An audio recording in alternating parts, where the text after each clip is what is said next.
Saudações, terráqueos! Eu sou o Leonardo Regazzini e esse aqui é o Tapiocast. Estão aqui comigo hoje ele, o nosso rei Salomão Neves. É nós na fita, pessoal. Boa tarde. Aqui com a gente também o Juan Vilela. E aí, galera, tudo jóia? E o nosso convidado do dia é o professor Lucas. Olá, pessoal. Boa tarde. Obrigado pelo convite. Maravilha, Lucas. Muito bem-vindo aí. E para começar o nosso episódio de hoje, eu vou passar a palavra para o Salomão Neves, que ele tem sempre novidades. Opa, a bronca é comigo aqui.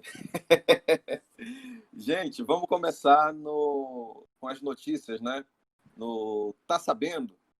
No Tá Sabendo de hoje, nós vamos comentar brevemente sobre o plano de biossegurança da UFAM, que já está pronto, já está sendo disponibilizado entre os professores, né, para conferência, e vai amanhã, às 9 horas, para a reunião do Conselho Superior de Ensino, Pesquisa e Extensão, o CONCEP. Ele vai ser submetido à aprovação. É muito bacana esse momento, porque, digamos assim, o plano de biossegurança é o primeiro passo para nós estarmos voltando às nossas atividades.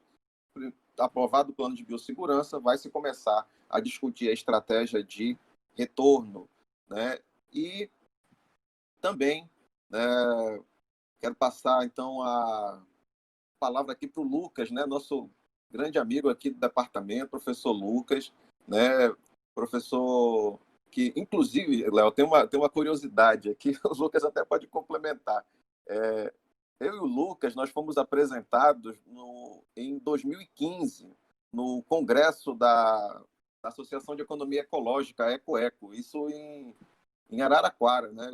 E o mais interessante foi que, na época, a gente fomos apresentados, tudinho, e a gente foi se reconhecer tempos depois, né? Já como professor, né? Não, Lucas? Exatamente, Salomão, né? A gente vê como que esse mundo é pequeno, né? É verdade. A gente se encontrou na verdade, a gente tem uma amiga em comum, né? Que é a Débora, né? Ela estudou com você e ela estudou comigo no doutorado, na UNB. E durante esse congresso nós fomos apresentados, né? E eu nunca imaginaria que um dia a gente ia estar trabalhando no mesmo departamento, né? Então, você vê que o mundo, como dizem aí, né? O mundo não gira, ele capota, né? De repente a gente está aqui. O mundo é grande, mas nem tanto. Pois é. Eu me lembro dos tempos do Orkut, que tinha uma comunidade que era chamada assim, era Manaus é um ovo. Né? Porque todo mundo assim que conhece, tu conhece fulano, conhece, todo mundo tem alguém conhecido, né? Mas na verdade, eu acho que não é só Manaus que é um ovo, não, o mundo inteiro é um ovo, porque a gente se conheceu no interior de São Paulo e agora estamos aqui trabalhando junto, né? Exatamente. E um outro fato também interessante em relação ao nosso departamento é com relação ao professor Geazi. Ele era meu veterano no mestrado. E hoje a gente está no mesmo departamento, né? Dizem, né, que entre você e qualquer pessoa do mundo existe só 11 pessoas separando, que essas 11 pessoas têm ligação com o mundo inteiro. Tio Diego, o cara que comeu morcego na China lá, né? Pois é, transmitiu para o mundo inteiro. Maravilha. Salomão, então a gente estreia hoje a sessão Aquele Abraço, é isso? Isso. Para quem que vai o teu Aquele Abraço do dia? Hoje eu quero mandar um abraço, né, para todos os nossos amigos, já que estamos conversando sobre, né, encontros e desencontros, né? Então, quero mandar um abraço forte aí para todos os professores do departamento, né, nossos amigos, assim, meus professores, né? Em especial a professora Valdenei Parente, né, que foi minha professora de técnicas de pesquisa em economia, era coordenadora de monografia na época que eu fiz faculdade e está se aposentando hoje. Então, professora Valdenei, parabéns, aquele abraço e muito sucesso aí nessa nova jornada. Legal, Salomão. O meu Aquele Abraço do dia vai para o discente Paulo Vitor Bonatti, que foi meu discente de Economia Política e é o aluno mais participativo que eu já tive na vida, né? Os colegas dele até diziam que ele era um pouco participativo demais, é verdade, fazia uma média de 20 a 30 perguntas por aula, mas eu confesso que agora, na quarentena, eu tô com saudade das perguntas do Paulo Vitor, viu, pessoal? Juan, para quem que vai o teu Aquele Abraço? O abraço dessa semana vai para 2 pessoas, são as pessoas que estão sempre comigo ali andando pela UFAM, minhas amigas desde que eu conheci elas em 2018, então meu abraço vai para a Jaque e para a Thaís. Legal. Lucas, teu abraço vai para quem? Olha, Leonardo, desde que vocês postaram no Facebook que eu ia participar desse encontro de hoje, A minha mãe já está ansiosa, ela já queria estar escutando, inclusive, nesse momento. Então, Mãe é mãe, né, cara? exatamente, ela já queria estar participando, inclusive, aqui. Então, eu vou mandar um abraço para minha mãe, vou mandar um abraço também para o meu pai, para minha irmã, vou mandar também um abraço para o professor Fred e para todos que que em breve estarão nos escutando, né, nos aplicativos. Muito bom, Lucas. Gostei, cara. Gostei muito. Mãe é mãe, cara. Esses dias minha mãe Pois me é. mandou uma mensagem. Eu falei, mãe, eu já te ligo que eu tô gravando um comentário aqui sobre o projeto de Refis. Aí ela falou, pois quando for publicado você me mande que eu quero ver. Eu falei, tá bom, pode deixar. É sempre assim, mãe é mãe. Bora pro episódio então, galera? Desculpa, Salomão, manda bala. Eu só ia dizer assim, né, que no nosso fã-clube, nossas mães estão em primeiro lugar, olha. É verdade, verdade. Com certeza. Bom, professor Lucas, então que tal a gente começar falando um pouquinho sobre a relação entre economia e meio ambiente, né? São temas que, de alguma forma, a gente sabe que eles têm algumas interligações, mas elas não são simples, mas podem ser até bastante complexas, né? Como é que funciona isso aí? Ótima pergunta, Leonardo. Realmente, há muita complexidade quando a gente trata de questões ambientais e também de questões econômicas, né? Será que existe uma forte ligação entre um e o outro, ou até mesmo um grau de dependência? Eu só queria destacar que, até recentemente, a teoria econômica deixava em plano muito secundário essa análise das inter-relações entre economia e meio ambiente. Só que essa característica ela não é exclusiva da teoria econômica. Outras ciências, outras áreas do comportamento humano, como a sociologia, a antropologia, a ciência política, a geografia, entre outras, também deixaram a questão ambiental de lado. Por que isso aconteceu? Porque durante muito tempo acreditava-se que os recursos naturais eram superabundantes, ou seja, eram inesgotáveis. A gente jamais teria problemas de falta d'água, por exemplo. A questão do oxigênio seria um recurso ilimitado e jamais a gente teria esse tipo de problema. As questões ambientais elas só foram incorporadas à análise econômica de forma mais assim, contundente a partir de 3 eventos. O primeiro deles foi a questão da intensificação da poluição em economias industrializadas. Isso começou a impactar no bem-estar das pessoas, né? Inclusive, eu sugiro a todos que vão nos ouvir que vejam fotos de Nova York na década de 70 e compara com as fotos atuais. Você não conseguia ver os prédios de tanta poluição que existia, né? É muito semelhante ao que tem ocorrido atualmente, né, com a pandemia. Pela primeira vez em 30 anos, foi possível ver da Índia o Monte Everest, porque a poluição reduziu drasticamente devido ao fechamento de indústrias, né, o fechamento temporário. Né? Então, você imagina, o Monte Everest, que é o maior pico da Terra, a gente não conseguia ver da Índia por causa da poluição. O outro ponto que que trouxe maior visibilidade para a questão ambiental foi a questão dos choques do petróleo da década de 70. Então, ali a OPEP, né, se organizou e reduziu drasticamente a produção de petróleo, e isso emitiu um sinal de alerta, né? E se o petróleo acabar de uma hora para outra? E aí, o que a gente vai fazer nessas circunstâncias, né? Vale lembrar que na década de 70 os países ainda eram muito dependentes do petróleo, o que é bem diferente de hoje. E o último ponto é a questão da publicação do relatório do Clube de Roma, na mesma década, né? Na década de 70, que começou a discutir mais a questão dos impactos da atividade econômica no meio ambiente. Porque começou-se a discutir, né, que existe a dependência é mútua. O meio ambiente precisa da economia, a economia também precisa do meio ambiente. A gente não consegue produzir capital físico sem recursos naturais. A gente precisa desses recursos para produzir tudo aquilo que a gente precisa. Né? O próprio capital físico, máquinas e equipamentos, são produzidos com recursos naturais. Então, se eventualmente isso acabasse, isso traria grande transtorno. Acho que até quando a gente era criança, eu lembro que tinha uma preocupação com não sei se você lembra disso, com a camada de ozônio, né? Acho que talvez tenha sido uma das primeiras preocupações globais de meio ambiente, né, Lucas? Que foi quando parece que pela primeira vez o mundo se organizou e falou, opa, peraí, a gente vai ter que pensar em conjunto nesse problema aqui, porque a questão ambiental está extrapolando os microcosmos e atingindo o globo inteiro, né?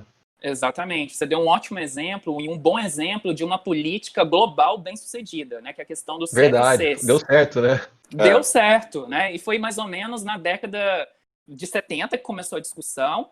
E aí veio conferências globais com a questão do buraco da camada de ozônio, o derretimento de geleiras, etc. E pautou-se muito nessa questão dos CFCs, né? E foi uma política adotada globalmente que deu certo, né? Boa parte do CFC emitido vinha das geladeiras, né? Lembra daquelas geladeiras antigas que a gente tinha em casa ou na casa da avó, que tinha um gás dentro dela, e esse gás era um dos que contribuíam para o buraco da camada de ozônio. Sim, foi não uma podia política... transportar. Não podia transportar a geladeira deitada que vazava o gás.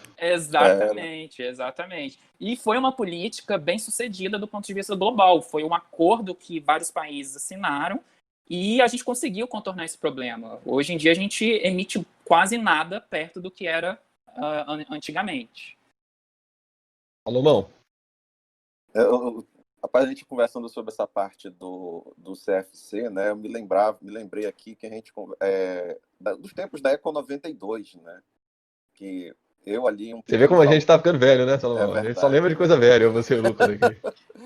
Olha, eu tinha só 4 anos, tá? Em 92. Me contaram, né? Na Eco 92 eu tinha 11.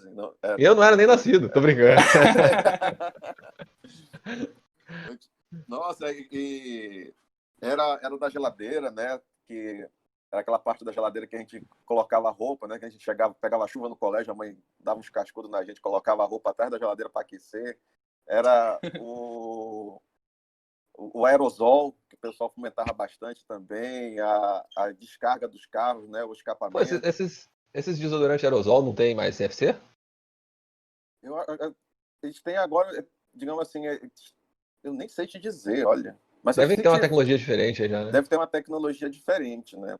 Isso daí que é um ponto, assim, que é muito interessante quando a gente discute relação entre economia e meio ambiente, porque tem aqueles que vão dizer, e com razão até certo ponto, de que o progresso tecnológico ele vai atuando de forma a contribuir para a redução da poluição, por exemplo, da poluição do ar, essas novas tecnologias, né, do escapamento dos carros. Hoje em dia, você tem que, inclusive aqui em Manaus, tentaram fiscalizar o escapamento do carro para fazer dentro dos exames anuais, assim, né, para o licenciamento do carro, né, mas aí não foi muito para frente, né, mas era claramente uma preocupação com essa questão, né.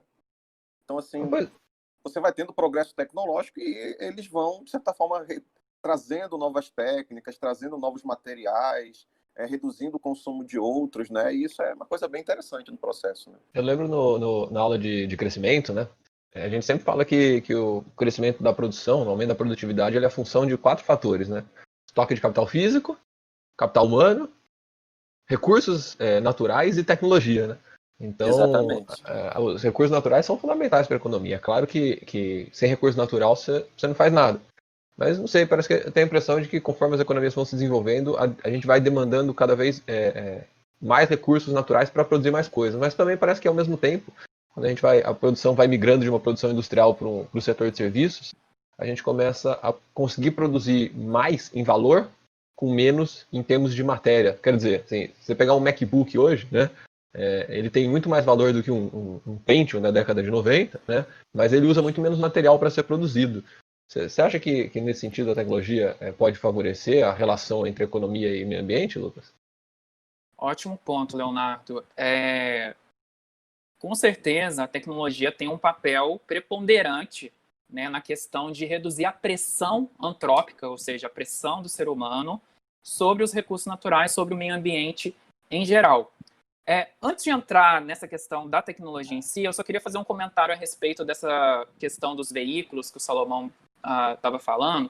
Eu acho que existe até uma certa incoerência, né, com relação às políticas que a gente observa aqui no Brasil. Se vocês forem parar para pensar, os carros atuais, eles são menos poluentes. Cada vez mais eles, vamos dizer assim, eles são mais eficientes, ou seja, com 1 litro de gasolina, eu consigo rodar muito mais do que nos carros antigos, né? Tem tido essa esse interesse pela indústria, né? Até porque você reduz custo para o próprio cliente e, ao mesmo tempo, você impacta menos o meio ambiente. Só que no Brasil, se a gente for analisar a questão do IPVA, os carros antigos são isentos de IPVA, enquanto os carros novos pagam a maior taxa. Então, eu vejo isso uma incoerência. Se a gente for parar para pensar na questão ambiental, na verdade, deveria ser o contrário. A gente deveria desestimular um pouco esses carros antigos e beneficiar os carros mais eficientes no consumo de combustíveis. Tem uma clara colisão aí entre objetivos ambientais e sociais, né? Porque acho que o objetivo é aliviar o IPVA das pessoas mais pobres, né? Normalmente é quem tem o carro velhão e tal. Mas aí, quando você faz isso, você acaba incentivando o cara a manter aquele carro velho, poluente, funcionando o máximo de tempo possível, né? E poluindo cada vez mais, porque quanto mais velho, mais ele polui, né? É muito assim, inclusive da própria pessoa, né? Porque tem muita gente que tem um carro velho, assim, né? Um carro antigo, que faz a revisão anual, cuida da calibração dos pneus, cuida da questão do ar, do escapamento, né?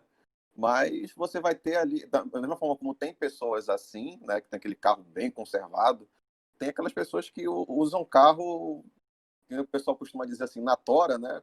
E aí tá dando problema, tá caindo. Eu vou entregar minha idade aqui, parece o carro do Rabugento, né? Tinha um desenho. Coloca um arame no carro, né? Para dar jeito. O carro, de repente o cara bate o carro, é mais arriscado ele morrer de tétano do que do acidente, olha. Mas assim, um cara que tem esse tipo de comportamento, ele não está muito preocupado ali com a questão ambiental que está por detrás, ou com a poluição, né? E isso daí é uma coisa muito complicada, né? Que vai totalmente de acordo com o que o Lucas está mencionando, né? Exatamente. Como o Leonardo mesmo disse, tem um conflito aí entre causas ambientais e causas sociais, né? Então, acho que precisa ser equacionado isso daí para a gente tentar ter uma solução ótima, mais agradável em todos os sentidos. É sempre um desafio, né, para o gestor de políticas públicas conciliar objetivos sociais, objetivos ambientais, limites fiscais, né? Juntar tudo isso em uma política só é sempre desafiador. Desculpa, Lucas. Pode comentar, meu querido. É muito desafiador. E só voltando à questão tecnológica, né, que você perguntou, né, os determinantes do crescimento econômico, você basicamente aí citou o modelo de solo, né? É verdade, simplificado. Simplificado. Inclusive, né, o solo, ele foi muito, assim, rebatido pelos economistas ambientais, vamos dizer assim, porque no modelo dele inicial, né, de 59, salvo engano. Por aí, 59, 57, por aí, acho que é isso. Então, anos 50, né, final dos anos 50. Ele não tinha incluído a variável ambiental no modelo, né? O modelo era basicamente capital fixo, né? Era uma função Cobb-Douglas, inclusive foi fonte de muitas críticas, né, o uso dessa função, porque ela pressupõe substituibilidade entre os recursos, e há correntes relacionadas ao meio ambiente que dizem que não existe substituibilidade entre recursos naturais, capital físico, capital humano, mas sim complementaridade. Então ele foi muito questionado por várias correntes da economia ambiental. Eu acredito que a gente vai discutir isso mais na hora que a gente discutir a parte de sustentabilidade, etc. Então, assim, o solo ele foi muito criticado nesse ponto, e, inclusive, ele chegou a escrever 3 artigos respondendo essas críticas, né? Solo, em momento algum, ele é considerado um economista ambiental. Ele não é isso e nem quer ser um economista ambiental. Mas ele respondeu às críticas, né? E o argumento dele é sempre na questão do progresso tecnológico. Se em algum momento houver alguma restrição quanto ao uso de recursos naturais, certamente o progresso tecnológico vai encontrar uma alternativa. E a gente nunca vai ficar à mercê dessa limitação. Bacana, é isso aí. Só confirmei aqui, 1957, o trabalho seminal do solo. Juan, bora para a próxima pergunta? Vamos. Professor Lucas, antes da gente entrar mais nesse assunto de política social, política climática, política econômica, toda política tem como vista algum problema, né? E o grande problema ambiental aí dos últimos tempos tem sido o aquecimento global. Aí eu queria saber se você, como um estudioso dessa área, você considera o aquecimento global como uma verdade absoluta ou se os outros cientistas que negam o aquecimento, que eu já vi muito artigo, muita gente defendendo que o aquecimento global pode não existir, se esse outro lado da moeda também deve ser levado em consideração para análise. Obrigado pela pergunta, bastante interessante, é um tema polêmico, inclusive, né? Bom, primeiramente, eu acho que na academia e na ciência como um todo, eu acho que é um lugar democrático de espaço aberto às discussões de todas as vertentes. Então, eu acho que mesmo aqueles que negam a questão do aquecimento global, eles também têm que ter espaço na discussão, né? Porque não é porque a maioria diz que há aquecimento global que a gente não deve escutar as outras vertentes, né? Inclusive, essa discussão é que vai fazendo com que a gente avance cada vez mais na fronteira da ciência. Mas eu gostaria também de falar um pouco assim, dos conceitos relacionados ao aquecimento global, porque muitas vezes a gente confunde, e às vezes na própria mídia ou nas próprias discussões em redes sociais, os conceitos misturam muito. Pois é, Lucas, eles mudam com o tempo, parece, às vezes também, eu fico meio perdido, eu nunca sei quando que eu falo aquecimento global, quando que eu tenho que falar que é mudanças climáticas, eu sempre fico meio confuso com isso aí, viu? Ótima pergunta, eu já ia inclusive entrar nesse ponto. Bom, primeiramente, o termo aquecimento global, ele é utilizado comumente como sinônimo de mudanças climáticas, o que não é adequado, são conceitos diferentes. As mudanças climáticas são fenômenos de resfriamento e de aquecimento da Terra. Então, a mudança climática pode ser tanto no sentido de resfriamento da Terra, como também de aquecimento. Então, é um termo mais abrangente, enquanto aquecimento global refere-se às elevações das temperaturas médias do globo terrestre. Na década de 90, o termo mudança climática ele foi atribuído às consequências antrópicas, ou seja, mudanças climáticas causadas pela intervenção do ser humano no meio ambiente. Então, ela está relacionada a fatores antrópicos, ou seja, o que o ser humano interfere. Já a variabilidade climática seria uma mudança natural do clima. E até meio difícil separar o que é a causa do ser humano, o que é a causa natural. Então, o termo mudanças climáticas é um termo que inclui principalmente as questões antrópicas, enquanto a variabilidade climática seria as mudanças naturais do clima na Terra. Ah, entendi. Já ajuda bastante, né, Salomão? Com certeza, com certeza. Porque quando você está tendo ali as razões pela qual o clima está alterando ao longo do tempo, isso daí tem N razões, né? Assim, que nem o Lucas mencionou, não é só a ação antrópica, né? Às vezes você tem os ciclos, você tem a questão dos fluxos de energia, a dinâmica dos oceanos, né? E, consequentemente, as próprias formas de interação entre os seres humanos também, né? A questão toda é que, dependendo da forma como nós vamos interagindo ao longo do tempo, nós podemos estar causando pressões no meio ambiente. E essas pressões elas podem ser respondidas, assim, de certa forma, ao longo do tempo, por meio da temperatura, ou de desastres naturais, ou doenças, ou coisas do tipo, né?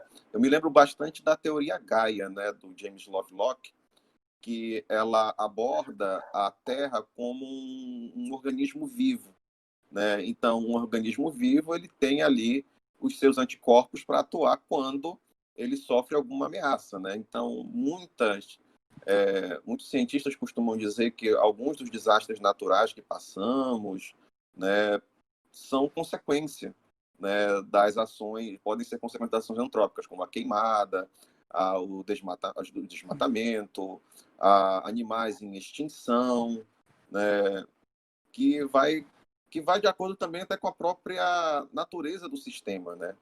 Quando, por exemplo, tem estudos que mostram que a função do deserto do Saara, na África, ela tem uma função ali dentro do meio ambiente em uma escala global que inclusive contribui para as nossas florestas na Amazônia, ou seja, como um sistema todo interligado, né? O deserto nutre a floresta, né, Salomão? Exatamente. Inclusive, eu vi a notícia que tá vindo uma onda de poeira do Saara para a América. Não sei se vocês viram ontem. E aí uma Vi, amiga que é vi da sim. área, falou que é motivo pra comemorar, que tá chegando um monte de potássio e nitrogênio aí pra floresta amazônica. Eu falei, opa, não tinha pensado por esse lado aí, cara. Ô, Lucas, Exatamente. Diga. pode comentar, depois eu te pergunto uma coisinha. Então, essa questão do deserto, né? Isso na verdade sempre ocorreu, só que no contexto de agora parece que está muito mais intenso do que o normal. Mas isso já é histórico, já é sabido que o deserto do Saara ele tem muita contribuição nutricional para as florestas aqui da região amazônica. Eu gostaria só de complementar a pergunta do Juan, né, que ele falou da questão dos negacionistas, né, se a gente deve levar em consideração o que eles dizem. Como eu falei, né, a academia eu vejo como um espaço aberto. A gente tem que incluir todos e tentar ouvir todos e, quem sabe, atingir um consenso. É difícil ter consenso na academia, né? Inclusive, hoje é até um pouco absurdo, né? Mas a gente discute ainda se a Terra é plana ou é redonda ou quadrada. Mas até hoje ainda existe essa discussão. Só que o que eu queria destacar é um estudo que depois eu posso até passar a referência para vocês, é um estudo do Doran e Zimmerman, que eles analisaram estudiosos do clima. Então, eles usaram como critérios o que para eles seriam estudiosos do clima. Pessoas que estudam mudanças climáticas ou variabilidade climática ou o clima em si há pelo menos 5 anos e que tenham publicações em revista. Então, esse foi o critério adotado para eles, para estudiosos do clima. E eles fizeram um questionário com essas pessoas consideradas estudiosas do clima. E segundo o estudo deles, menos de 3% dos especialistas em mudança climática não acreditam que as mudanças climáticas são causadas pelas atividades humanas. E mais de 96% acreditam que as temperaturas globais estão aumentando. Há um outro estudo também, do Anderegg, que ele constatou que aproximadamente 97% dos cientistas do clima concordam com os relatórios do IPCC. O que é o IPCC? É o Painel Intergovernamental sobre Mudanças Climáticas. De tempos em tempos, eles divulgam um relatório falando a respeito dos impactos da ação humana no clima, as principais atividades que causam pressão na atmosfera e as medidas que os governos deveriam tomar para tentar mitigar essas emissões de gases de efeito estufa. Então, no geral, dos cientistas do clima, a grande maioria acredita na mudança climática antrópica. Pois é, era isso que eu ia te perguntar, você acabou até respondendo a minha pergunta já, porque parece que tem mais polêmica sobre essa questão da influência da ação humana, e ainda assim não é uma grande polêmica, porque parece que a maioria dos pesquisadores acredita que é sim resultado da ação humana, do que no aumento da temperatura média do planeta, né? Parece que o aumento da temperatura média do planeta está bem fundamentado tecnicamente, né, Lucas? Pois é, alguns até dizem que a gente está vivendo um resfriamento, né? Mas eu acho um pouco estranho, porque na hora que você analisa as calotas polares, elas estão diminuindo. Um outro fator que também respalda essa questão do aumento do clima é a questão da elevação do nível do mar, né? Em várias cidades já está tendo esse tipo de problema, né? Até mesmo aqui no Brasil, algumas cidades já estão tendo que fazer contenções, cidades litorâneas, né? Que eu estou me referindo. Estão fazendo contenções. E a nível global, né, se as calotas polares derreterem, ela pode trazer consequências gravíssimas. Existe um país pequenininho em termos populacionais, para não dizer o contrário, chamado Bangladesh, tem mais de 100 milhões de habitantes, que pode simplesmente desaparecer se o nível do mar aumentar. Então, assim, são consequências gravíssimas, né? Então, a gente vai pagar para ver, né? Vai esperar acontecer para depois tomar alguma medida, né? Pode ser tarde demais. Não, eu acho importante a gente tentar fundamentar a nossa opinião com base em dados gerais, né? Porque uma coisa que é muito comum é a gente pegar uma evidência e querer generalizar ela e achar que a gente é capaz de observar o que está acontecendo com base em uma coisa que a gente viu, né? N muito pequeno também não adianta. Senão entra naquele negócio, o cara vai viajar, tá muito frio, e ele fala, cadê o aquecimento global aqui? Eu tô passando frio, tô de blusa. Exatamente. É o tal do raciocínio indutivo, né? Você trabalha com a indução, né? Vai do particular pro geral. Raciocínio motivado. que essa galera usava, eu vi, era do Polo Sul, tá aumentando aí. Eles consideravam o Polo Norte, etc. Aí vai. E o engraçado dessa questão que você mencionou, né, Leonardo, vira e mexe, a gente vê o Trump negando, né, a questão climática, né? Ele fala, olha o inverno mais rigoroso dos Estados Unidos dos últimos tempos. Só que ele esquece que o verão passado foi um dos mais rigorosos dos últimos tempos também.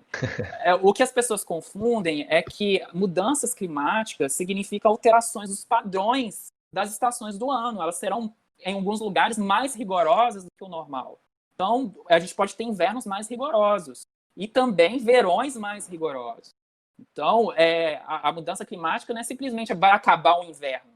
O inverno vai continuar existindo, ele não vai deixar de existir. O que pode acontecer é ele ser muito rigoroso ou ser muito rigoroso no curto espaço de tempo, o que seria insuficiente, por exemplo. Outro dia eu estava vendo um documentário sobre ursos polares. Aí estava falando que o inverno, os dias de inverno têm diminuído a cada ano. E essa diminuição faz com que não seja suficiente para que haja congelamento dos mares. E com isso, a extensão que ele tem para a caça reduz significativamente, o que está contribuindo para casos de baixa nutrição dos ursos polares. Você sabe que esses dias eu estava acompanhando uma discussão sobre o assunto, achei até muito, muito criativa a discussão, né? Um cara no Twitter comentou assim, vocês falam do custo do aquecimento global, mas vocês nunca falam dos benefícios do aquecimento global, né? Aí eu falei, mas que benefício do aquecimento global? Aí ele falou, tem vários benefícios, se a temperatura do planeta aquece, tem mais áreas que antes não eram agricultáveis, que agora são agricultáveis, as condições de moradia melhoram e tal. Aí eu achei até curioso essa forma de pensar, e daí ele estava discutindo com outro rapaz também lá, que era muito inteirado do assunto, e o outro cara falou, olha, real, é verdade isso que você está falando, pode ter benefícios também, né? Mas é fundamental levar em conta que as mudanças climáticas, elas alteram picos de frio e de calor, e que em geral isso costuma ser muito ruim para a produção agrícola. Então, muito provavelmente, os prejuízos vão ser muito maiores do que os benefícios que existem. Porque também não adianta o cara falar, não existe benefício nenhum, só tem prejuízo. Provavelmente vai ter benefício, mas os prejuízos devem ser maiores que os benefícios, né? Não adianta também a gente querer entrar numa onda de falar que alguma coisa só tem efeitos ruins. Aí fica mais difícil das pessoas acreditarem que isso aí corresponde à realidade, né? Exatamente. Com certeza. O negócio é que aí é que se justifica mais do que nunca a presença de um economista, porque somos nós que vamos analisar e definir, o que nós temos de custos aqui, são esses fatores aqui. O que tem de benefício? São esses fatores aqui. Né? Tudo na vida você vai ter ali custos e benefícios, né? Agora, o problema todo, assim, que às vezes você observa em muitos posicionamentos mais enviesados, é que você meio que coloca ali os custos ali para baixo do tapete e apresenta só os benefícios, né? Aí, meu irmão, desse jeito aí até eu, né? Aí é muito fácil, né? Esse ponto que o Leonardo... Alguém ia comentar algo? Pode falar. Eu ia aproveitar esse gancho, já que a gente estava falando desse assunto, né, e perguntar o que você acha das políticas ambientais que são voltadas para essas áreas. Bom... Mas pode fazer seu comentário antes aí, Lucas, pode, se quiser, depois responde. Então, essa questão da análise de custo-benefício é muito interessante. Eu acho que toda tomada de decisão, a gente deve fazer esse estudo, né? Custos e benefícios. Como o próprio Leonardo falou, né, o próprio aquecimento global, né, pode trazer o benefício da gente aumentar o número de terras disponíveis. Só que, ao mesmo tempo, o que adianta eu ter terra se não tem chuva? Como que eu vou produzir? Exato. Né? E é um ponto muito importante esse, ainda mais que a gente está numa região amazônica, porque quando fala em aumento da temperatura, coloca-se muito em discussão, não só a questão da temperatura, mas um outro ponto muito importante, que é a questão do desmatamento. Né? Fala-se muito que a gente não tem... Fala-se não, alguns defendem muito a questão do agronegócio, que ele não deve ser limitado, que a gente pode continuar desmatando, que não tem problema, a gente tem muita terra ainda, os países desenvolvidos desmataram, destruíram tudo, por que a gente não pode fazer isso também? A questão é que a Amazônia, ela tem um impacto não só no Brasil, mas também um impacto global. Ela interfere no clima mundial. E além disso, ela presta um serviço ecossistêmico extremamente importante, que é chamado de nuvens voadoras. Não sei se vocês já ouviram falar desse termo, nuvens voadoras. Não. Nuvens nuvens voam, né? Norte, rios voadores. E agora ficou mais sentido agora. Nuvens voadoras, lógico que voam. Eu ia falar que nuvens voadoras, eu já vi umas aí, viu? Falar pra você que vi umas aí. Pode ser a nuvem lá do Goku, né? Por favor, viu? Não podemos, se a gente entrar nesse assunto aqui, o podcast vai embora. É rios voadores, perdão pela gafe. Imagina. Então, com relação aos rios voadores, inclusive, né, a gente que trabalha na UFAM e a UFAM está localizado dentro da floresta, eu acredito que vocês já observaram que depois da chuva sobe um vapor, né, vai formando até nuvens, às vezes Verdade. até densa. Sim. Esse vapor da água que a floresta, esse serviço que a floresta presta gratuitamente, são os rios voadores. Esses rios voadores, eles formam em cima da floresta amazônica e as correntes de vento transmitem esses rios voadores em direção à Cordilheira dos Andes, só que a Cordilheira dos Andes ela é tão alta que ela forma uma barreira.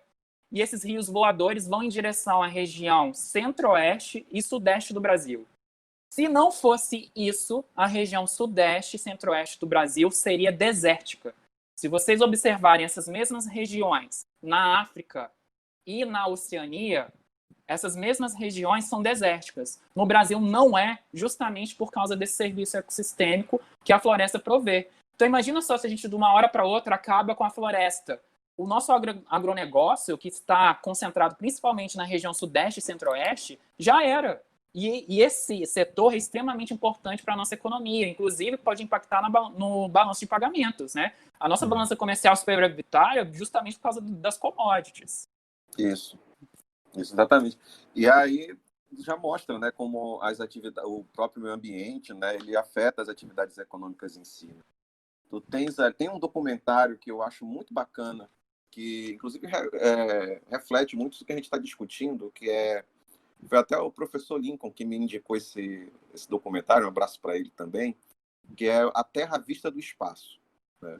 Porque ela vai mostrar, ou seja, basicamente no espaço, tu está filmando a Terra e você vai vendo todos os ecossistemas, todos os biomas ali interagindo entre si. E vai totalmente de acordo com essa questão que a gente está mencionando, né? E, além disso, já que a gente leva em consideração a interação entre os seres humanos dentro da Terra como um todo, como um organismo vivo, né, que vai trazendo todas essas interações, a gente acaba tendo que comentar um pouquinho sobre desenvolvimento sustentável, né? Porque a evolução do ecodesenvolvimento para o desenvolvimento sustentável, né? Quando a gente começou a ter essas preocupações assim mais com o meio ambiente nos anos 60, né, digamos assim, que a preocupação com o lado ambiental da coisa era muito exacerbada, né? Ou seja, você tinha ali o pessoal mais que a atividade econômica ela devia reduzir por completo, que o homem estava destruindo o meio ambiente, que agora você deveria deixar o meio ambiente reflorescer e crescer e tudo, né? Em meio dessa época, eu tenho um economista muito famoso, que eu acho fantástico o livro dele, que é do Nicholas Georgescu Reagan. Né? O Georgescu Reagan, quando ele trabalha sobre a lei da entropia, né, e o processo econômico, ele pega o processo de produção e atrela às leis da termodinâmica, né? Particularmente tanto do ponto de vista da primeira, ela não é destruída por completo, ou seja, quando é utilizada a matéria, ela simplesmente muda de forma. Isso daí é fundamental para dizer o quê? Que existem resíduos a partir das atividades econômicas que que nós temos. Então, por exemplo, o processo de produção de uma camisa, né, não é toda a lã que é utilizada na produção da camisa, né, que você estaria destinando. Uma parte sobra.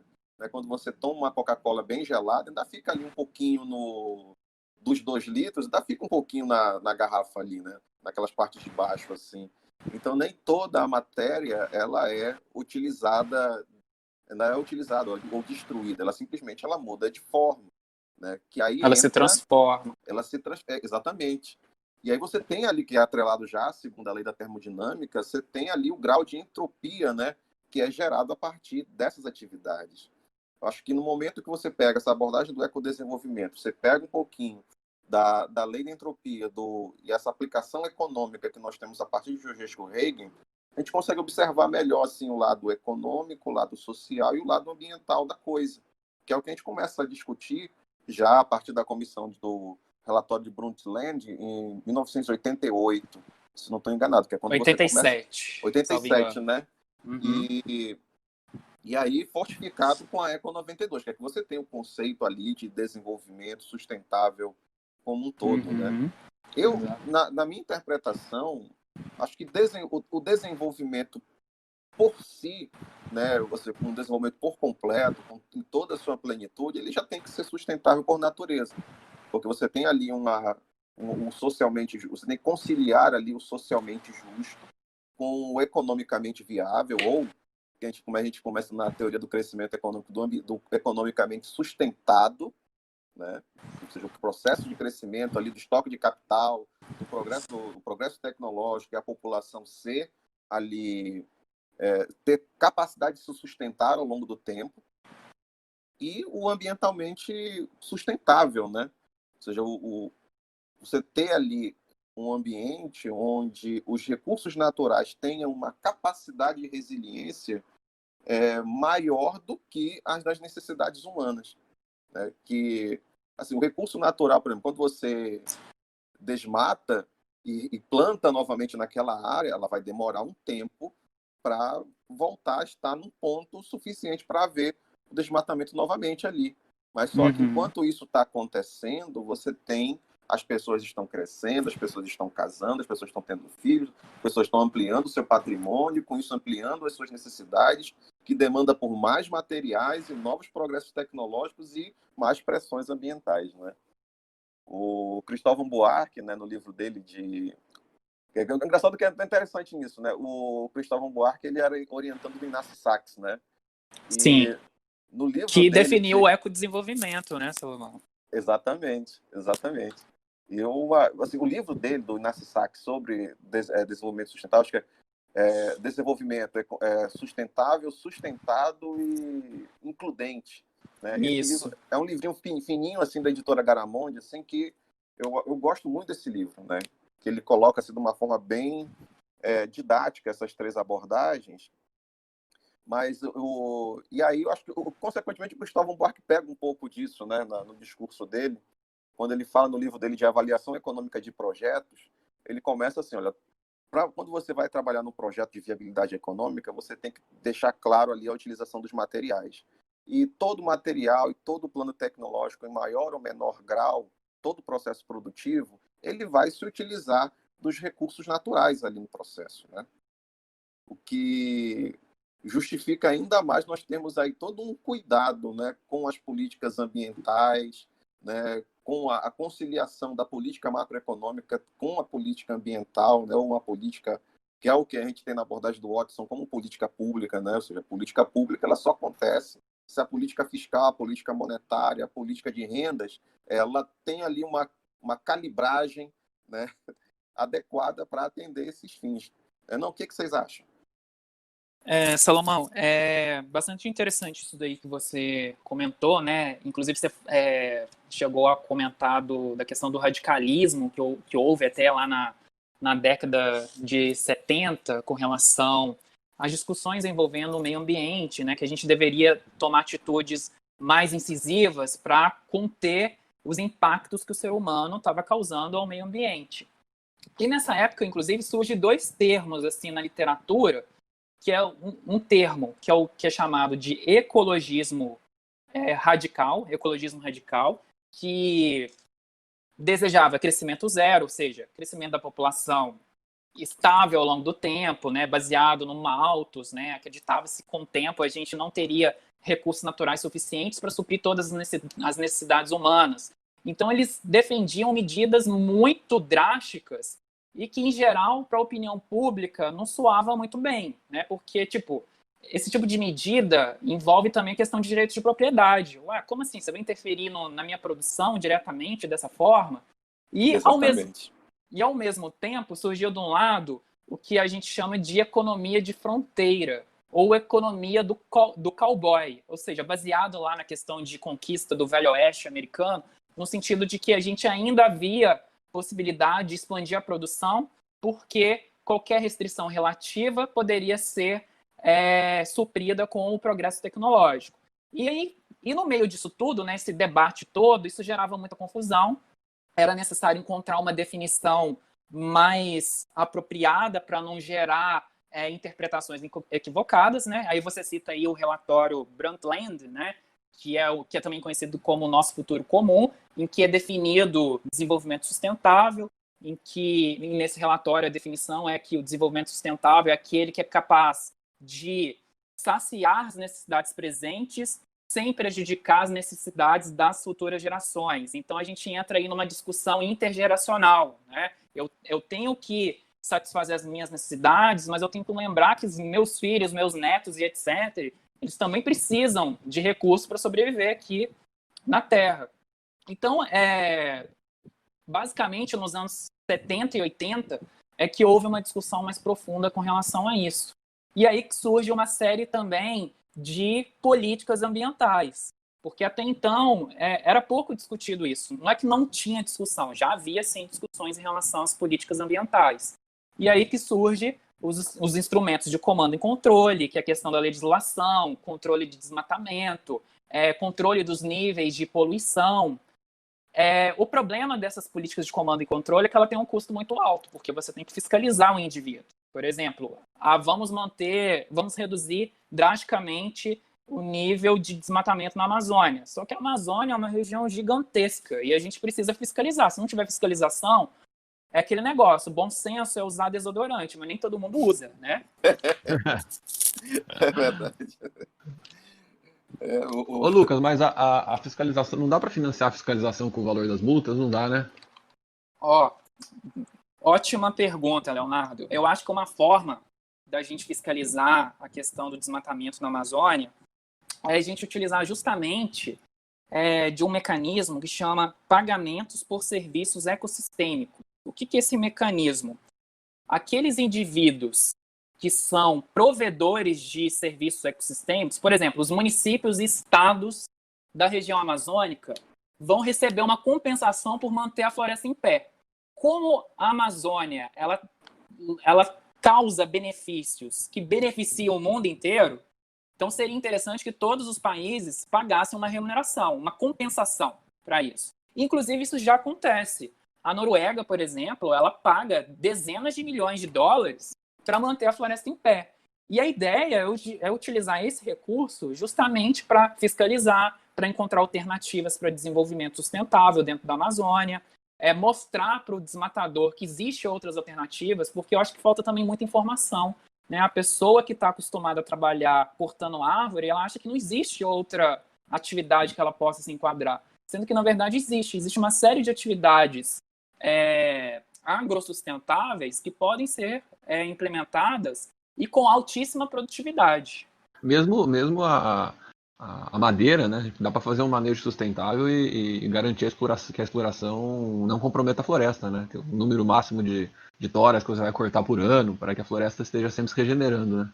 Exatamente, a questão da resiliência, né? A capacidade de ela se recuperar ao longo do tempo, né? Se eu desmatar um hectare inteiro, aquele hectare não vai se recuperar de uma hora para outra. Mas se eu faço um manejo, uma derrubada de árvores sustentável, ou seja, eu vou analisar a quantidade de árvores que eu posso derrubar naquele hectare sem que comprometa a capacidade de resiliência da floresta, seria muito mais interessante. Inclusive, eu gostaria de comentar a respeito de uma reportagem. Outro dia eu levantei cedo pra caramba no domingo, assisti Globo Rural e estava falando sobre atividades sustentáveis na Amazônia. E eu vi um caso bastante interessante de produção de mogno. Então, é uma área que já tinha sido derrubada, né? A floresta já tinha sido retirada totalmente daquela área. E aí um grupo de empresários resolveu investir na plantação de mogno. E a ideia, o investimento é tão interessante que antes mesmo dele maturar, eles recebem créditos de carbono, em torno de R$2.000 por hectare ano, que eles recebem antes mesmo de realizar o primeiro corte. Então, esse é um mecanismo que, ao meu ver, pode funcionar muito bem, e é um instrumento de política ambiental, né? Inclusive, o protocolo de Quioto e mais tarde o protocolo de Paris criaram uma série de políticas que podem funcionar em termos globais, e uma delas é justamente a questão dos créditos de carbono. Então, se eu consigo plantar a árvore, ou sei lá, minimizar as minhas emissões, esse crédito que eu tenho eu posso vender para aquelas indústrias que não conseguem. Isso nos Estados Unidos chama cap and trade, cap de chapéu. Então eu vou colocar um teto, né, um máximo que pode ser poluído, e aquela atividade econômica que não consegue atingir, aliás, que ultrapassa esse teto, vai comprar os créditos daquela outra atividade que consegue produzir com menos emissões. Ô, Lucas, mas a gente gosta aqui das perguntas polêmicas, cara. Então Eu tava assistindo esses dias aí o Globo News com o ministro do Meio Ambiente, Ricardo Salles, e ele comentou com a Miriam Leitão, se não me engano, que o dinheiro do Fundo Amazônico, o dinheiro dos países europeus é troco de pinga perto dos serviços que a Amazônia presta ao mundo. E que se esses países quisessem que o Brasil mantivesse a floresta completamente intacta, eles deveriam pagar um volume muito maior de recursos. O que você acha disso, dessa visão? Olha, eu concordo parcialmente com ele. Eu acho que deveria ter um volume de recurso muito maior para compensar essa oferta, né, de serviços ecossistêmicos que a floresta provê. Mas, por outro lado, existe uma questão institucional, né? Tem muita desconfiança em relação ao governo brasileiro. Ele é capaz mesmo de cumprir aquilo que ele diz? Vira e mexe, o Brasil bate recordes de desmatamento. Então, assim, os próprios países que gostariam de financiar isso, eles ficam desconfiados. Eu estou colocando meu dinheiro ali, ele está sendo investido nisso? Então, eu acho que a gente primeiro precisa aprimorar essas questões institucionais, mostrar para principalmente os europeus, eles gostam muito dessa pegada de sustentabilidade, mostrar para eles, olha, nós estamos aqui empenhados em preservar a Amazônia. Com isso, a gente quer também uma compensação, a gente vai fazer uma prestação de contas, inclusive até permitir visita de instituições internacionais para fiscalizar, e quanto mais transparente for tudo isso, melhor será, mais investimentos a gente vai trazer para cá. Isso seria uma espécie de imposto ou seria uma cobrança pelas externalidades positivas, no caso? Tipo, os países seriam obrigados a pagar? Surgiu uma dúvida. Então, a questão é assim, quando a gente trabalha a nível de país, é difícil a gente falar um imposto global, né? Como que eu vou exigir? Coisa, né? Porque tem uma questão de soberania, né? Em território nacional, ok, a gente consegue fazer isso. Imposto, inclusive chama imposto pigoviano. Mas em termos globais, é muito complicado. Como que eu vou exigir que os Estados Unidos ou a Europa pague para que eu mantenha a floresta em pé? Opa, então, pague, senão a gente vai invadir vocês aí, vai obrigar vocês a pagar a força com o nosso exército. Coitado da gente, se a gente fizer isso. Então, assim, tem essa questão de soberania, mas a gente pode colocar isso em debate, né? Inclusive, né, tem uma outra questão também. Se a gente não aceitar o que eles falam, eu acho que a gente tem mais a perder do que a ganhar. Porque muitos países europeus colocam como critério de aceitar acordos com o Brasil a questão ambiental. Não tem como mais a gente deixar de lado a questão ambiental, dizer que existe um trade-off entre crescimento econômico e meio ambiente. Isso daí é a ideia lá dos anos 70, 60. Isso não é verdade, mas não existe trade-off. É possível crescer de forma sustentável.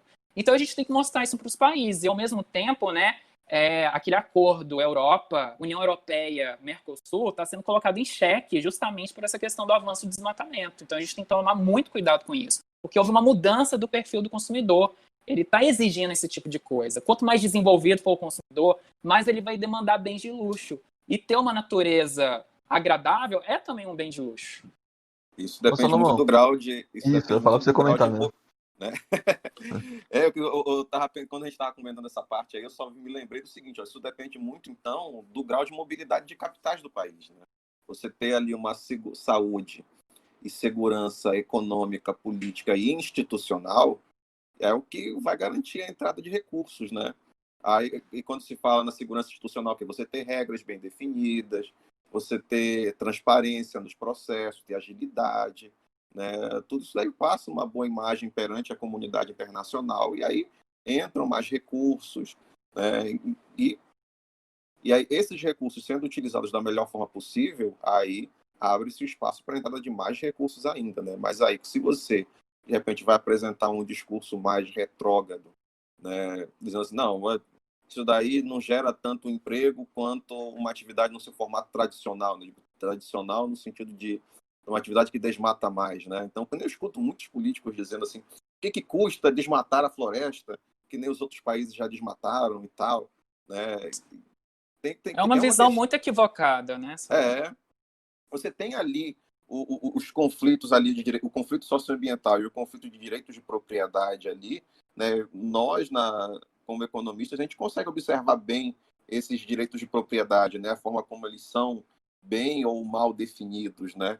Mas o grande problema todo é que você observa assim, quem tem esse pensamento mais retrógrado, né? Eu acho que o grande problema é que eles não conseguem observar a necessidade de mudança para adquirir novos benefícios, né? Que inclusive podem gerar rendimentos mais sustentados do que um formato tradicional que você está trabalhando, né?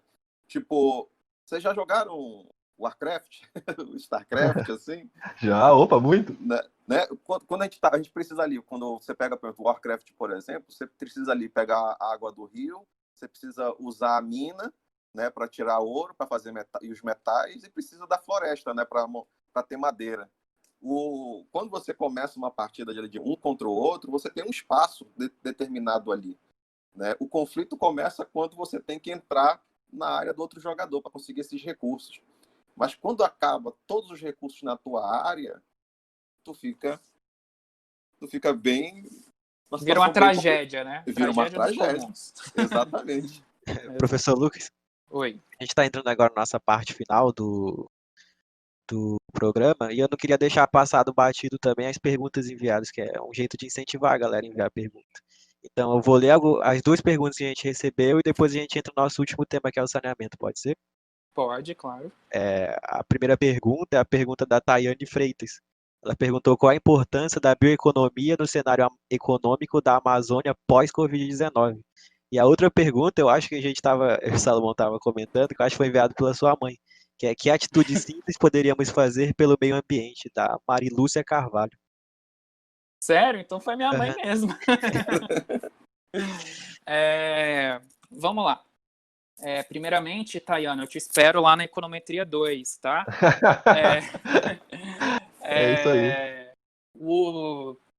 Com relação à questão da bioeconomia. Essa questão da bioeconomia, inclusive, é dada por uma professora do nosso departamento, né, a professora Rosana, a tese de doutorado dela foi sobre essa área.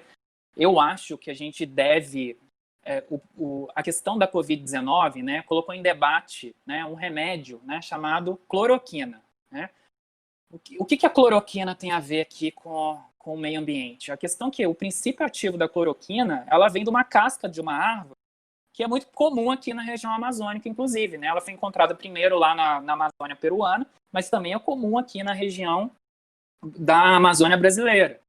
Então, a questão ambiental, a questão de manter a floresta em pé, é super importante por isso, porque a gente não sabe se vamos supor, surge uma doença nova, ou uma doença que existe que ainda não tem cura, pode ser que a cura esteja nas florestas, e a gente não sabe. Então a gente vai pagar para ver, vai desmatar tudo e ficar livre. Com relação à questão de bioeconomia, eu acho que é, inclusive, uma das formas da gente estimular aqui a questão do nosso polo industrial. A gente poderia atrair a questão da indústria farmacêutica aqui para o polo industrial de Manaus, né, para, inclusive, tentar utilizar esse conhecimento tradicional que existe aqui na Amazônia. Muitas vezes esse conhecimento simplesmente vai para a Europa, a indústria farmacêutica de lá aproveita isso, né? Inclusive a cloroquina, que foi criado pela Bayer, o remédio em si, industrial, foi criado pela Bayer, uma empresa, se não me engano, alemã, né? E a gente ficou aqui a ver navios, né? Sendo que ainda tem um potencial enorme, coisas que ainda não foram descobertas. É claro que isso exige muito P&D, né? Pesquisa e desenvolvimento, isso custa caro, mas eu acho que é um grande potencial aí, muito pouco explorado aqui na nossa região. Com relação à pergunta da minha mãe, né? Como cuidar do meio ambiente de uma forma mais simples? Olha, eu acho que a gente precisa começar a repensar nas nossas próprias atitudes, né? Quando eu vou comprar uma coisa, acho que a gente precisa pensar, será que eu preciso disso? Né? Durante a pandemia, né, esse processo de isolamento, né, eu estou usando quase que a mesma roupa todo dia, eu não estou precisando. Né? O meu guarda-roupa já está mofando. E tênis? Eu nem lembro como põe o tênis, amarra o cadarço. Exatamente. Nossa, Eu só uso chinelo agora. Salomão não mudou nada. Não mudou nada, Salomão. É verdade.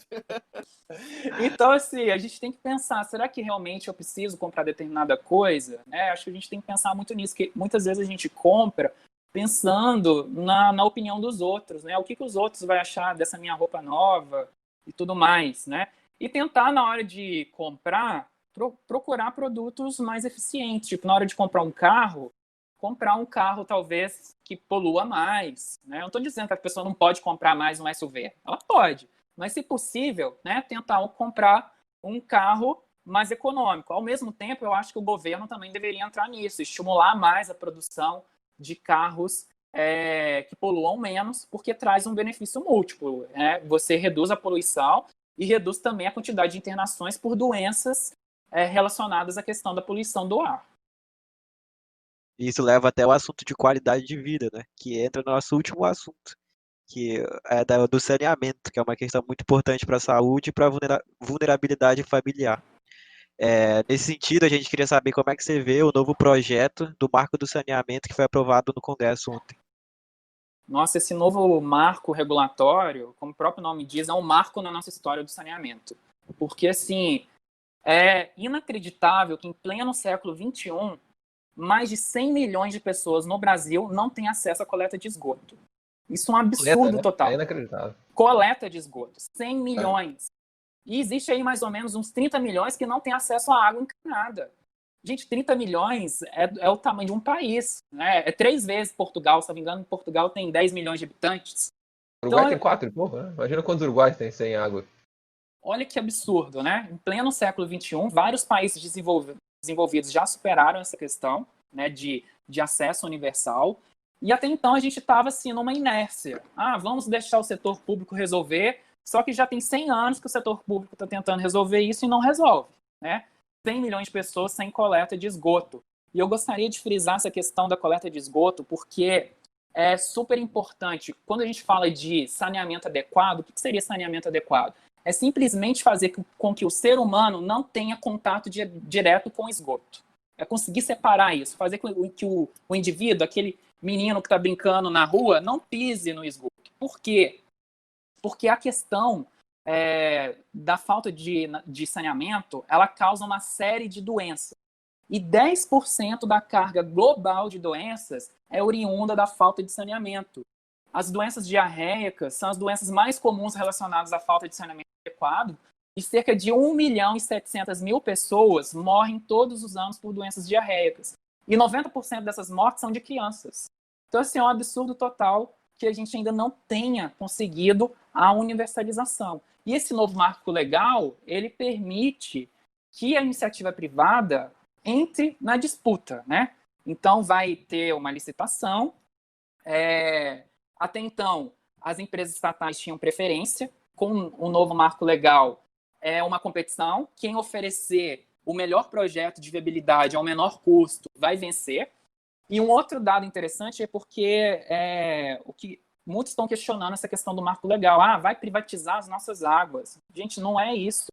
A água continua sendo bem público. Não é a água que vai ser privatizada. É a questão da distribuição da água. O tratamento e distribuição da água que vai ser privatizado. Eventualmente privatizado, né? Não necessariamente vai ser privatizado. A questão é a empresa, seja estatal ou privada, que oferecer o melhor projeto ao menor custo, vai vencer o processo de licitação ou leilão. Não sei exatamente como vai ocorrer essa questão de outorgas, né? Uhum. E uma outra questão também importante é que, na minha tese de doutorado, eu estudei justamente a questão de saneamento básico no Brasil. E os resultados que eu encontrei são os seguintes. Primeiramente, antes de falar dos resultados, o Brasil ele tem uma particularidade com relação às empresas de saneamento e, de acordo com os dados do Sistema Nacional de Informações sobre Saneamento, o SNIS, que é uma base de dados ampla. Se você quer saber dados de saneamento, entra nessa base de dados que chama SNIS. Para o ano de 2013, considerando todas as firmas que tinham informações ali dentro dessa base de dados, 97% delas eram firmas locais, ou seja, firmas que atuam em apenas um município. E na minha tese de doutorado, eu questionei isso.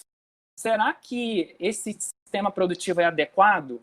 Né? Será que não seria mais eficiente ocorrer uma regionalização dos serviços, ao invés de ficar apenas empresas locais atuando em municípios, em cada uma em um município?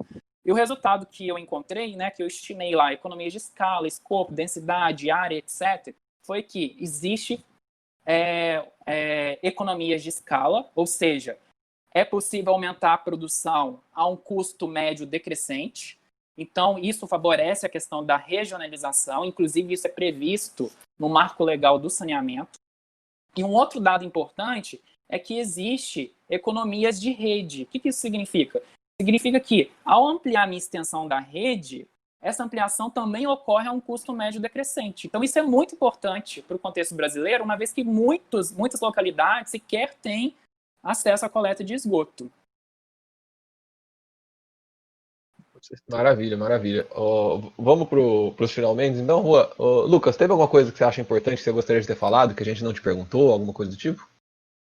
Eu gostaria de complementar essa questão do saneamento, dado a relevância, né, dele, né? Eu gostaria de... A gente falou muito dessa questão de análise de custo-benefício, né? E vira e mexe aparecem análises aí de que, se eu investir em tal setor, para cada $1 investido nesse setor, retorna $1,50. Bom, eu acho que num cenário de recursos escassos que a gente está vivenciando hoje, né, de ajuste fiscal, né, a situação fiscal do Brasil está um caos. A gente precisa levar mais em consideração todas as alternativas de investimento. E a alternativa de investimento que traz um grande retorno para a sociedade é justamente o saneamento básico. Estima-se que para cada $1 investido, retorna-se $4. Ou seja, em termos de saúde, bem-estar, eu vou ter economias justamente com relação à questão de reduzir as internações, né? Isso tem um custo muito elevado. Além disso, um saneamento adequado, ele provê benefícios múltiplos. Além da questão da saúde, tem a questão do turismo. Eu vou visitar uma área que é esgoto puro, né? Não faz sentido isso. Se eu quero promover o turismo, eu também preciso ter minimamente condições sanitárias para isso. E um outro dado importante, né, com relação a essa questão de análise de custo-benefício, é que se a gente analisar puramente economias subdesenvolvidas, esse retorno pode ser muito maior. A cada $1 investido, $9 pode retornar para a sociedade. Além disso, a cada R$ 1 bilhão investido no saneamento, gera-se 60 mil empregos. Então, é um setor que traz muitas externalidades e que, infelizmente, durante muito tempo esteve esquecido no Brasil. E esse marco legal vai permitir justamente que a iniciativa privada entre e invista. Inclusive, atualmente, o setor privado do saneamento já investe muito mais que o setor público. E aí, né, só tocando na questão do Freixo, né, ele tinha citado que na Inglaterra foi privatizado o setor de saneamento e em 9 anos a taxa aumentou em 40%. Eu acho que em 9 anos um aumento de 40% não é nenhum absurdo, né? Daí, em média, o quê? 4% ao ano, né? É mais ou menos o que foi a inflação aqui do Brasil durante alguns anos. E, ao mesmo tempo, não é porque é público que eu tenho que ofertar o serviço ao custo, a preço de custo. Isso não faz sentido. Se eu ofertar a preço de custo, eu não vou ter dinheiro suficiente para investir e expandir o acesso a esse serviço para as outras pessoas, né? Perfeito. Seria um jeito de incentivar também, né? Deixar o pessoal ter retorno. Exatamente. E um último ponto, né, é que esse marco regulatório ele também prevê a questão social. Aqueles indivíduos que não terão condições de pagar, vai ter um subsídio. Então, eles não vão ser abandonados, né? Eu acho que é incorreto cobrar uma taxa mínima para todo mundo. Né? Em geral, indivíduos muito ricos estão pagando muito pouco e às vezes consomem muita água, tem piscina em casa, etc. Né? Então, eu acho que esse marco legal vai equacionar melhor, inclusive, a questão de desigualdade no Brasil. Perfeito. A conversa foi muito interessante dessa vez, até que a gente passou até um pouquinho do tempo, então a gente vai acabar entrando aqui. Foi muito boa. A gente vai entrar agora no nosso último quadro do programa, que é o quadro de indicações, viu? Aqui a gente indica qualquer coisa, seja livro, artigo, filme, série, podcast, jogo, qualquer coisa de qualquer assunto. E como já é de costume, a gente começa pelos nossos professores, o Salomão e o Léo, e deixa o convidado sempre por último, melhor por último. Salomão, qual é a sua indicação da semana? Olha, eu tenho... Na semana passada, né, teve 2 indicações, né?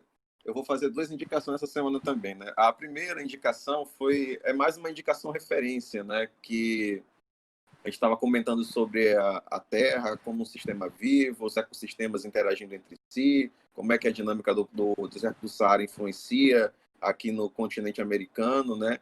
Então, para isso, eu vou recomendar um documentário do Discovery, né? A gente consegue ele facilmente no YouTube. Vou colocar também, né, aqui no card, né, para a gente ver o link, né, no YouTube, que é A Terra à Vista do Espaço. Então, muitas das coisas assim que o professor Lucas comentou vão ser observadas aqui no meio desse documentário. E outra coisa, já que estamos falando de saúde, falando da Terra como um sistema vivo, né? A Terra ela faz uma alusão, essa abordagem da teoria Gaia faz alusão ao corpo humano, né? Então, por conta disso, eu quero indicar um anime, né, que está disponível no Netflix. Eu estou começando a assistir ele esses dias agora, eu estou gostando muito, que é Cells at Work, né? Ou seja, as células ao trabalho, né? Basicamente, dentro do corpo humano, ele explica ali como é que funcionam as vacinas, como é que funcionam os anticorpos, as infecções, como é que funcionam, as funções ali dos glóbulos brancos, dos glóbulos vermelhos, né? Então, assim, muito legal para quem quer ver um pouquinho dessas partes assim bem biológicas assim, é muito bacana, super recomendo. Perfeito. E você, Léo, qual é a indicação da semana? Hoje eu vou numa indicação bem simples. Vou indicar um filme antigo que eu gosto muito, que é Dança com Lobos, de 1990. Fica aí a recomendação pra galera que só assiste filme mais recente, mais dinâmico. É um filme um pouco mais lento, mas é um filme que vale a pena. E onde que você pode assistir ele? Não tenho a mínima ideia. Dei uma olhadinha aqui no site. Aliás, vou fazer uma indicação melhor ainda pra vocês. Vou indicar um site chamado Just Watch. É um site que você vai lá e digita o filme e a série que você quer ver e ele mostra onde que está disponível. Olha só que maravilha, né? Vai estar nas indicações lá para vocês. Eu coloquei lá o nome do filme agora, o Dança com Lobos, e vi que ele não está disponível em lugar nenhum. Vocês vão ter que baixar ou ir lá na locadora, na 100% Vídeo ou na Blockbuster alugar. Ainda existe isso? Acho que não mais, né?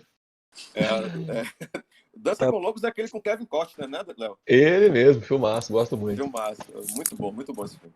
Mas se vocês não conseguirem achar, é só baixar em Torrent, que Torrent tem tudo. A minha indicação dessa semana, eu vou indicar um jogo, uma franquia que lançou semana passada, eu acho, dia 19. É o The Last of Us, é um jogo bem famoso, para quem quer dar uma descontraída, quem tiver um joguinho do PlayStation e quiser jogar, passar o tempo, ou mesmo assistir no YouTube as gameplay, porque é uma história bem interessante, tem um apego emocional muito bom. A minha recomendação dessa semana vai ser esse jogo em específico, The Last of Us 1 e 2. E para fechar com chave de ouro, a gente vai para a indicação do Lucas. O que você preparou para a gente, Lucas, para indicar para a galera ouvir, ver e assistir? Bom, eu gostaria de indicar 2 livros sobre os temas que a gente discutiu aqui. E eu também gostaria de indicar ao final um jogo. Os livros são Economia do Meio Ambiente, Teoria e Prática, do Peter May, que ele discute bastante boa parte de tudo que foi discutido em relação ao meio ambiente durante o podcast. Inclusive falando a diferença entre economia ambiental e economia ecológica. E também um outro livro que chama Os Economistas e as Relações entre o Sistema Econômico e o Meio Ambiente, do Charles Miller, que também é um livro muito interessante e que aborda grande parte de tudo aquilo que a gente discutiu. Com relação ao jogo, esse jogo acho que só vai dar para jogar na hora que a pandemia acabar, que é os Colonizadores de Catan, um jogo de tabuleiro. Não sei se vocês já jogaram. Nossa. Fiquei super interessado já. Já ficou interessante? Então a gente vai marcar um dia... Combinadíssimo. A gente vai marcar um dia esse jogo de tabuleiro, que é muito interessante. Ele envolve transações comerciais, decisões em relação a isso. E justamente a questão de uso dos recursos, né? A quantidade de bens que eu tenho e a quantidade de bens que eu tenho também determina a quantidade de transações comerciais. Então é um jogo bastante interessante. E é a minha indicação, chama Colonizadores de Catan. Muito bom, Lucas. Adorei suas indicações. Bom, eu pessoalmente gostei muito do episódio de hoje. Por mim, a gente ficava conversando mais meia hora. Salomão, o que você achou? Não, eu também. Olha, nossa, esse episódio aqui foi show demais. Olha, assim, eu sou suspeito para falar, né, por causa da minha formação na área, né? Mas assim, é sempre muito importante, é legal ver essas relações da economia, meio ambiente, né? E nossa, tem muita coisa para a gente discutir. A gente pode ver de repente, assim, uns próximos episódios, dependendo do tema, né? A gente sempre vai estar voltando para esses assuntos, né? E quero agradecer também ao Lucas, né? Lucas, obrigado por ter participado conosco aqui, nossa prosa semanal, né? Basicamente um café sufi sem um café, né? Exatamente, só faltou o cafezinho, né? Mas na hora que acabar a pandemia, a gente vai marcar de tomar E o croissant, e o croissant. Aí jogar o jogo também, Colonizadores de Catan. Bom, eu gostaria de agradecer essa oportunidade de falar sobre meio ambiente. É um tema muito grande, envolve muita coisa. Só a parte de saneamento, acho que daria um podcast inteiro para falar sobre essa questão, que é um tema muito importante, polêmico também, né? Mas eu gostaria, mais uma vez, de agradecer o convite e estou à disposição. Opa! A gente guardar essa disposição para episódios futuros, quem sabe. Pois é, galera, esse foi o nosso episódio de hoje. A gente queria agradecer todo mundo que estiver ouvindo, quem participou mandando pergunta, e principalmente agradecer de novo ao convidado que esteve disponível para vir aqui e compartilhar o conhecimento.